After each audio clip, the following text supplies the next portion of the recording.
Are you wondering if you should start FBA, wholesale, or private label? In this video, I'm going to talk you through the pros and cons of each as someone who's done both.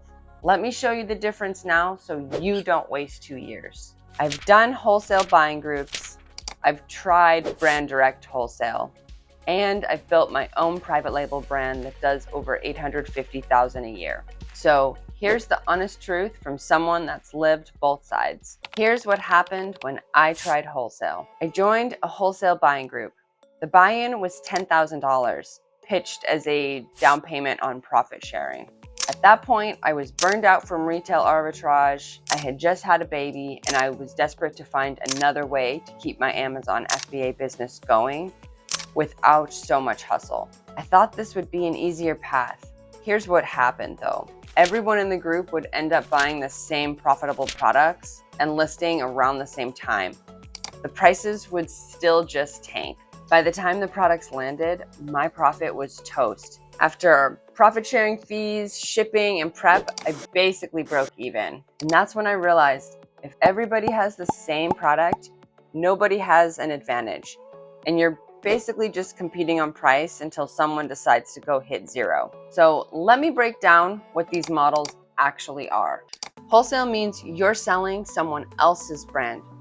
Your asset is access to inventory and logistics. Your lever is relationships and cash flow. Private label means you own the brand and the product. Your asset is the listing, the reviews, the brand equity. Your lever is differentiation and intellectual property. Now, here's where it gets a little bit confusing. There are actually 3 different types of wholesale that people talk about. Wholesale buying groups, brand direct wholesale, and traditional wholesale distribution. These are very different models, but people confuse them all the time. Buying groups charge a huge fee, sometimes $10,000 or more. You get access to products to buy, usually closeout products, but so does everybody else. Prices can tank just as they can with regular arbitrage. And after Amazon fees, shipping, profit sharing, and prep, you're lucky just to break even. I've done this. I think the only guy who makes money here is the guy who you paid your buy-in fee to. Brand direct wholesale is when you email brands and ask for a reseller account. You're trying to get approved to sell their products on Amazon. Largely, this model is hard to make work. The brand either wants to sell themselves without any cannibalization, or they already have a partner they work with. Unless you get exclusivity in writing, you're doing commodity reselling with no lever or advantage. I tried this. I emailed hundreds of brands. Most ignored me. A couple politely said no. Unless the brand is incompetent or you're bringing real value, this usually doesn't work for beginners. Traditional wholesale is real distribution networks with gated brands.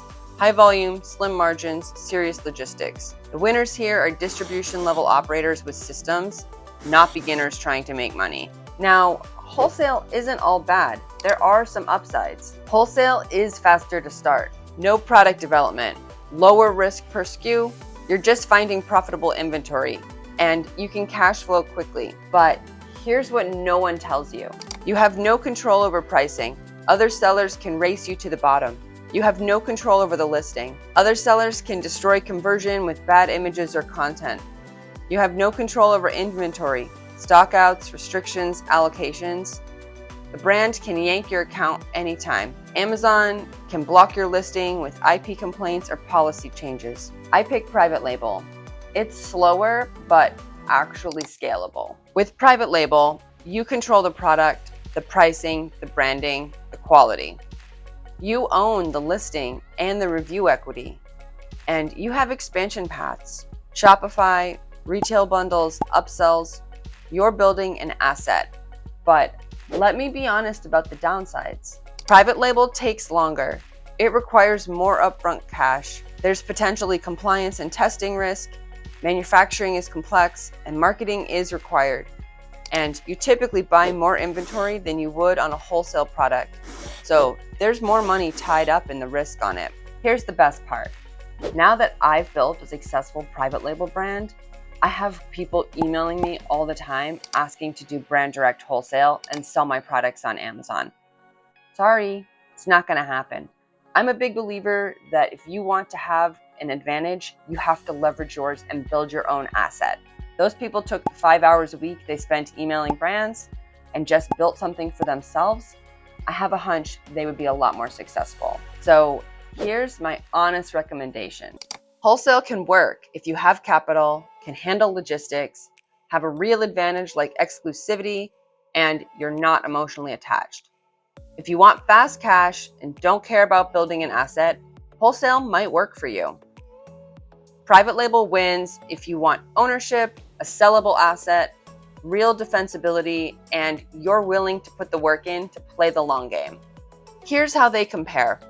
Private label wins on ownership, control, and defensibility.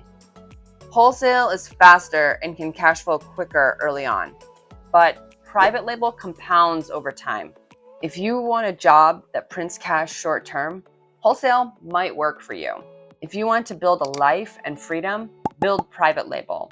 If you've decided private label is the next right move for you, check out my Beginner Start Here series. It takes you step by step from product selection all the way through suppliers.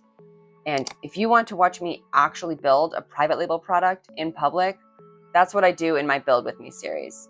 All right, let's build something real. I'll see you in the next one.